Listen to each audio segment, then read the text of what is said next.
AP హైకోర్టులో వైఎస్ఆర్సీపీ ఆఫీసుల కూల్చివేతపై విచారణ ముగిసింది. తీర్పును రిజర్వ్ చేసింది ఏపీ హైకోర్టు. తదుపరి ఉత్తర్వులు ఇచ్చే వరకు కూడా స్టేటస్ కో కొనసాగుతుందని ఆదేశాలు జారీ చేసింది ఆంధ్రప్రదేశ్ హైకోర్టు.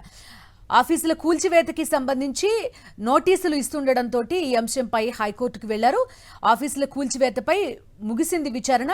ఇప్పటికే స్టేటస్ కో విధించింది. తదుపరి ఉత్తర్వులు వచ్చే వరకు కూడా ఈ స్టేటస్ కో కొనసాగుతుంది అని తీర్పుని రిజర్వ్ చేస్తూ ఏపీ హైకోర్టు ఆదేశాలు జారీ చేసింది. వైఎస్ఆర్ కాంగ్రెస్ పార్టీ ఆఫీసుల కూల్చివేతపై విచారణ ముగిసింది. కోర్టు ఆర్డర్ కూడా ప్రస్తుతం మనం కాపీ చూస్తున్నాం విజువల్స్ లో.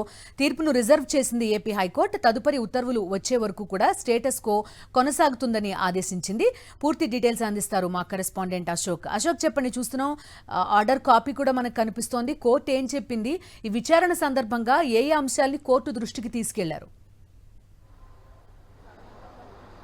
రాష్ట్ర వ్యాప్తంగా వైఎస్ఆర్ కాంగ్రెస్ పార్టీ కార్యాలయాలకు ప్రభుత్వం కక్షగట్టి నోటీసులు జారీ చేస్తుంది. ఇందులో భాగంగా ఏవైతే అధికారులు వైఎస్ఆర్ కాంగ్రెస్ పార్టీకి కార్యాలయాలకి అధికారులు ఇచ్చిన నోటీసులు చట్టవిరుద్ధంగా ప్రకటించాలని కోరుతూ ఆయా జిల్లా వైఎస్ఆర్ కాంగ్రెస్ పార్టీ అధ్యక్షులు లంచ్ మోషన్ పిటిషన్ దాఖలు చేశారు. నిన్న 11 జిల్లాలకు సంబంధించిన కార్యాలయాలకు సంబంధించి నోటీసులు చట్టవిరుద్ధంగా ప్రకటించాలంటూ నిన్న 11 లంచ్ మోషన్ దాఖలు చేశారు. ఈరోజు మరొక 5 పిటిషన్లు 5 జిల్లా కార్యాలయానికి సంబంధించిన జిల్లా అధ్యక్షులు లంచ్ మోషన్ పిటిషన్ దాఖలు చేశారు.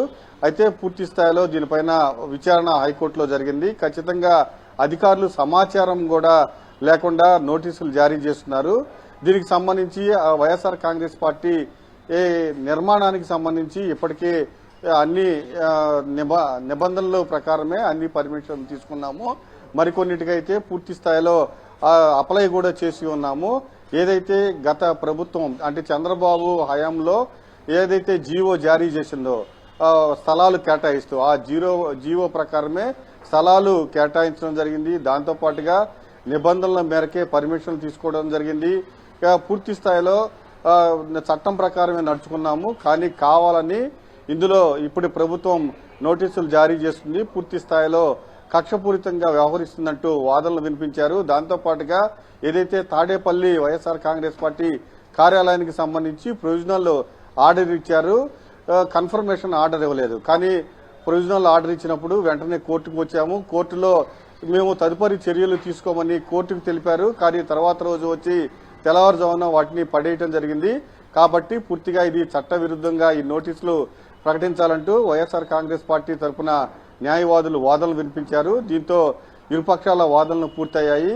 తీర్పును రిజర్వ్ చేశారు. అయితే తీర్పు వెల్లడించేంత వరకు పూర్తిగా యథాతథంగానే స్టేటస్ కో ఇవ్వటం కూడా జరిగింది. Okay Ashok, thank you.